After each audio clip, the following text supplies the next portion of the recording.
Federalist 63. The Senate continued. For the Independent Journal. Author, Alexander Hamilton or James Madison. To the people of the state of New York. A fifth desideratum, illustrating the utility of a Senate, is the want of a due sense of national character. Without a select and stable member of the government, the esteem of foreign powers will not only be forfeited by an unenlightened and variable policy, proceeding from the causes already mentioned, but the national councils will not possess that sensibility to the opinion of the world, which perhaps is not less necessary in order to merit, than it is to obtain, its respect and confidence. An attention to the judgment of other nations is important to every government for two reasons. The one is that, independent of the merits of any particular plan or measure, it is desirable, on various accounts, that it should appear to other nations as the offspring of a wise and honorable policy. The second is that in doubtful cases, particularly where the national councils may be warped by some strong passion or momentary interest, the presumed or known opinion of the impartial world may be the best guide that can be followed. What has not America lost by her want of character with foreign nations, and how many errors and follies would she not have avoided if the justice and propriety of her measures had, in every instance, been previously tried by the light in which they would probably appear to the unbiased part of mankind? Yet, however requisite a sense of national character may be, it is evident that it can never be sufficiently possessed by a numerous and changeable body. It can only be found in a number so small that a sensible degree of the praise and blame of public measures may be the portion of each individual, or an assembly so durably invested with public trust that the pride and consequence of its members may be sensibly incorporated with the reputation and prosperity of the community. The half-yearly representatives of Rhode Island would probably have been little affected in their deliberations on the iniquitous measures of that state by arguments drawn from the light in which such measures would be viewed by foreign nations, or even by the sister states. Whilst it can scarcely be doubted that if the concurrence of a select and stable body had been necessary, a regard to national character alone would have prevented the calamities under which that misguided people is now laboring.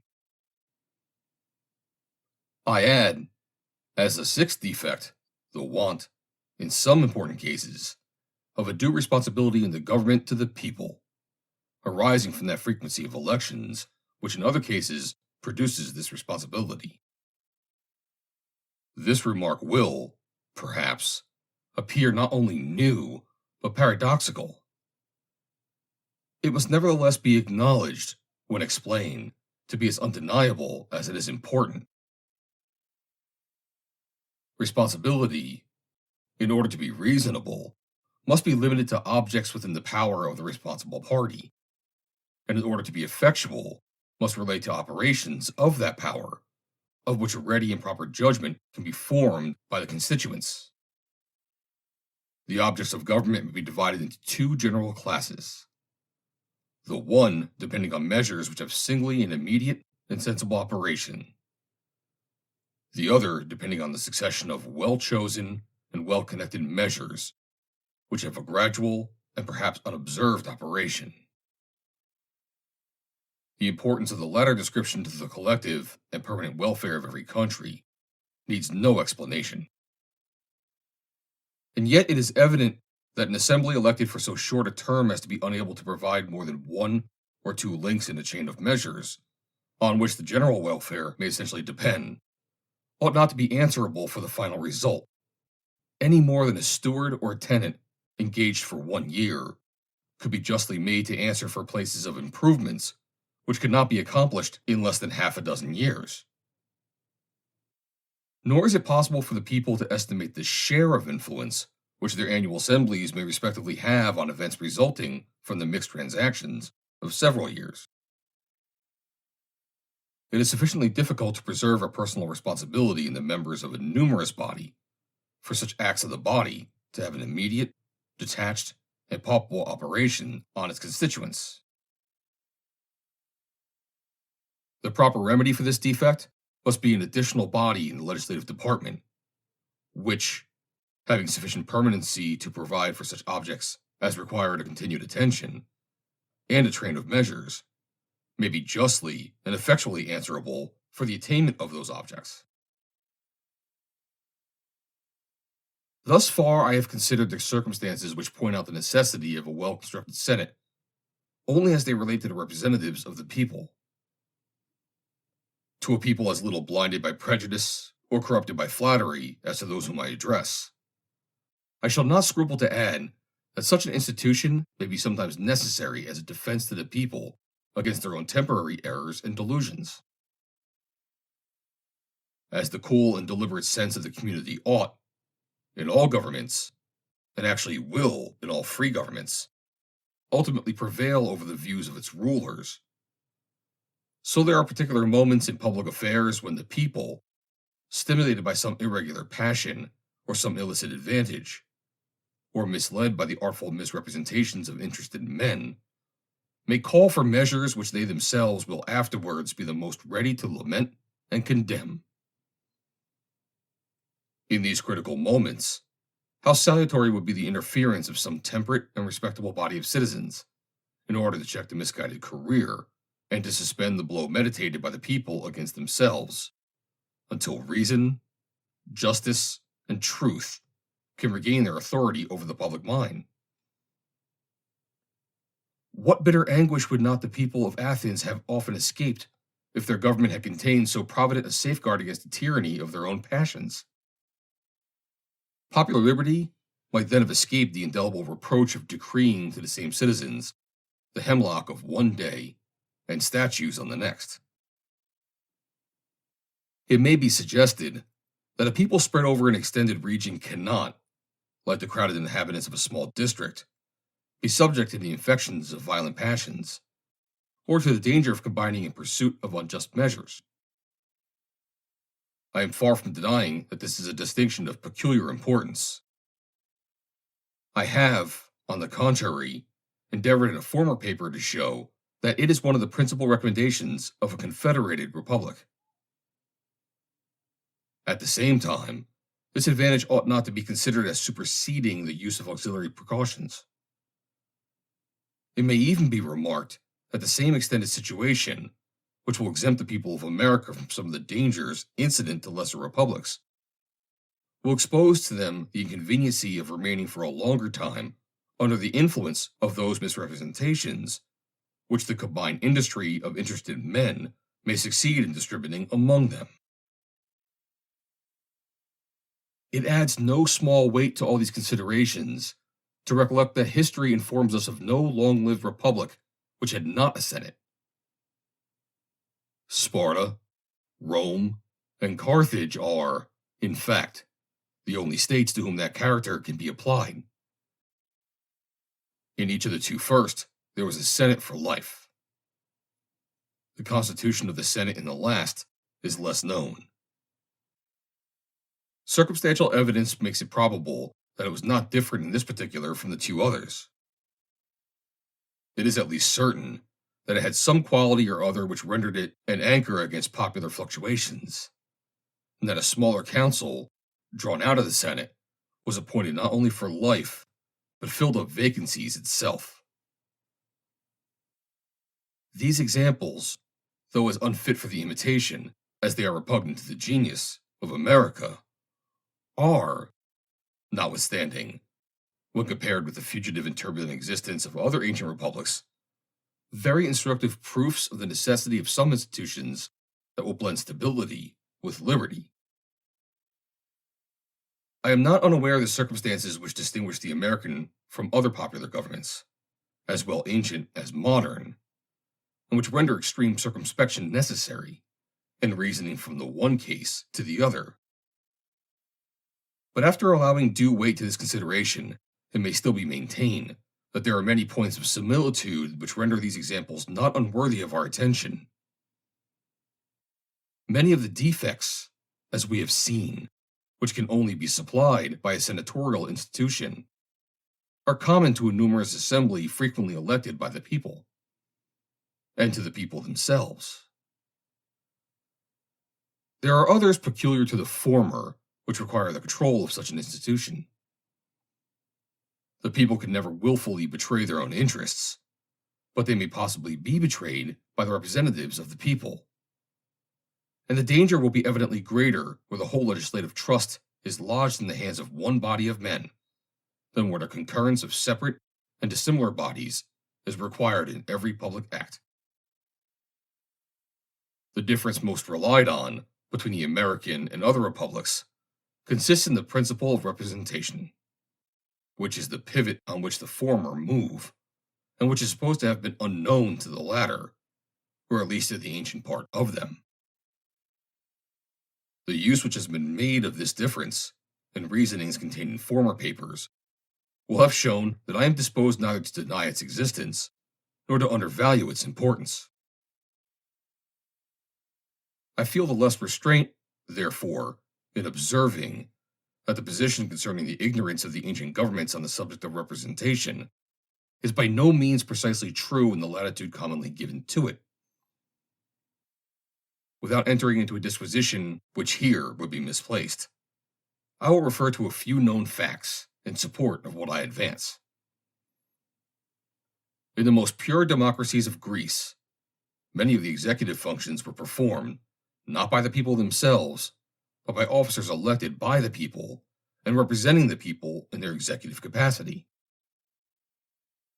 Prior to the reform of Solon, Athens was governed by 9 archons, annually elected by the people at large. The degree of power delegated to them seems to be left in great obscurity. Subsequent to that period, we find an assembly, first of 4, and afterwards of 600 members, annually elected by the people, and partially representing them in their legislative capacity, since they were not only associated with the people in the function of making laws, but had the exclusive right of originating legislative propositions to the people.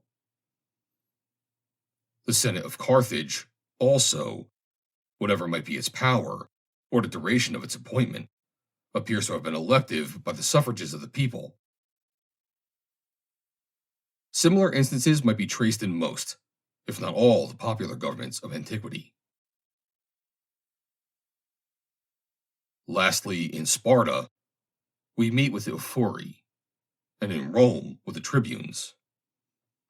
2 bodies, small indeed in number, but annually elected by the whole body of the people, and considered as the representatives of the people, almost in their plenipotentiary capacity.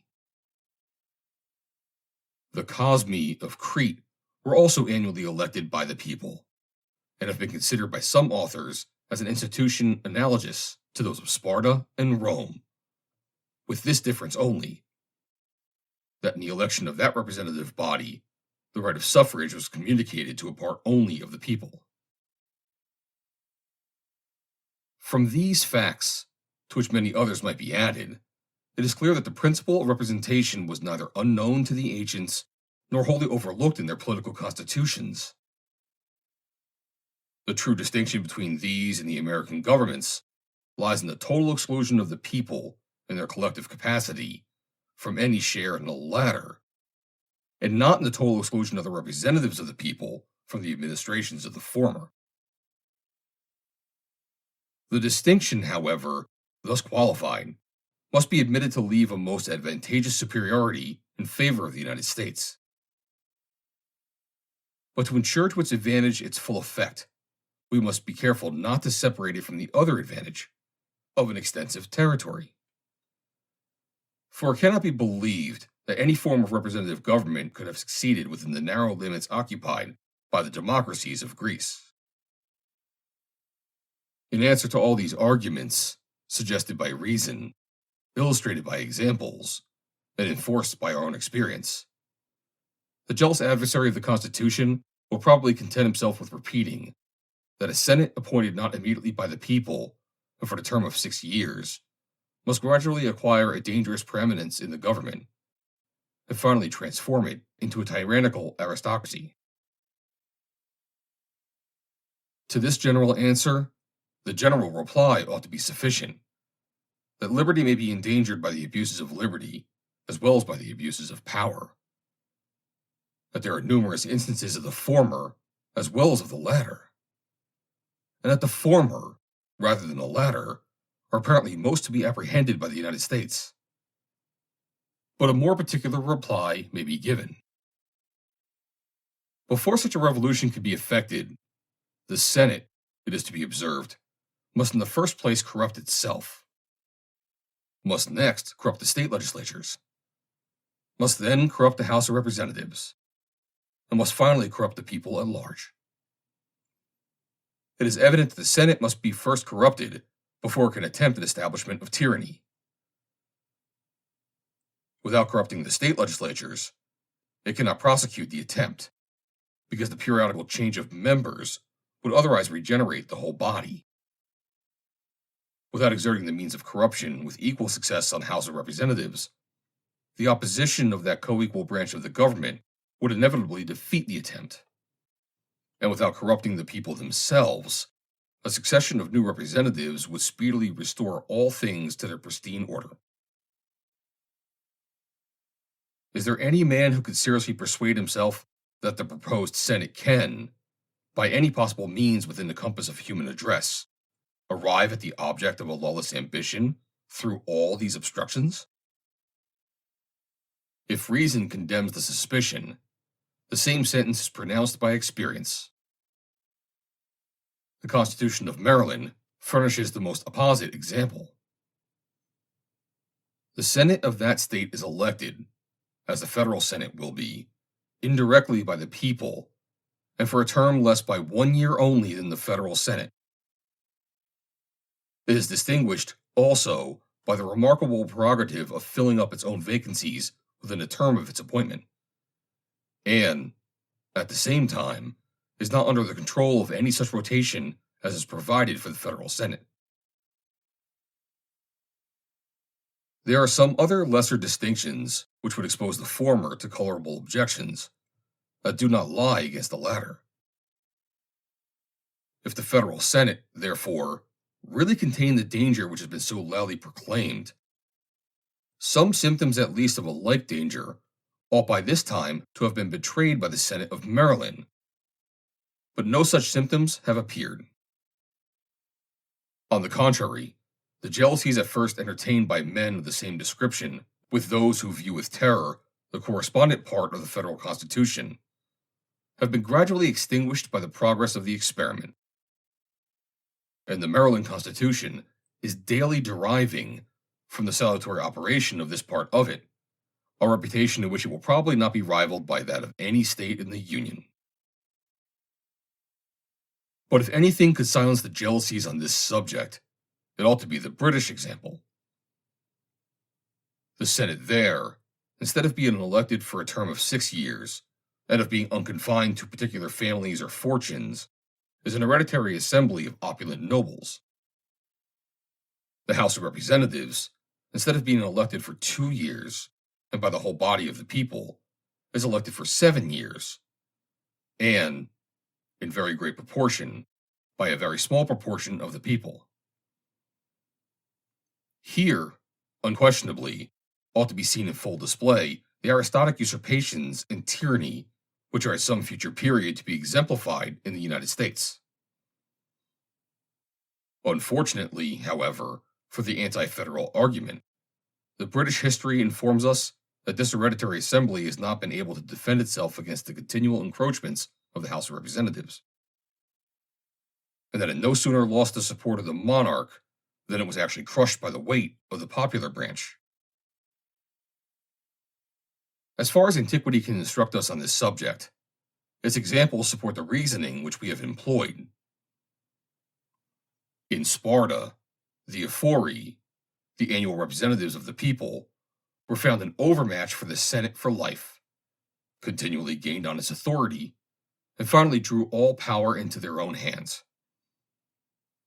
The tribunes of Rome, who were the representatives of the people, prevailed, it is well known, in almost every contest with the Senate for life, and in the end gained the most complete triumph over it. The fact is the more remarkable, as unanimity was required in every act of the tribunes, even after their number was augmented to 10. It proves the irresistible force possessed by that branch of a free government, which has the people on its side. To these examples might be added that of Carthage, whose Senate, according to the testimony of Polybius, instead of drawing all power into its vortex, had, at the commencement of the Second Punic War, lost almost the whole of its original portion. Besides the conclusive evidence resulting from this assemblage of facts, that the federal Senate will never be able to transform itself, by gradual usurpations, into an independent and aristocratic body, we are warranted in believing that if such a revolution should ever happen from causes which the foresight of man cannot guard against, the House of Representatives, with the people on their side, will at all times be able to bring back the Constitution to its primitive form and principles. Against the force of the immediate representatives of the people, nothing will be able to maintain even the constitutional authority of the Senate, but such display of enlightened policy and attachment to the public good as will divide with that branch of the legislature the affections and support of the entire body of the people themselves. Publius. Read by Joe DeNoia, Chesterfield, New Jersey, November 26th, 2022.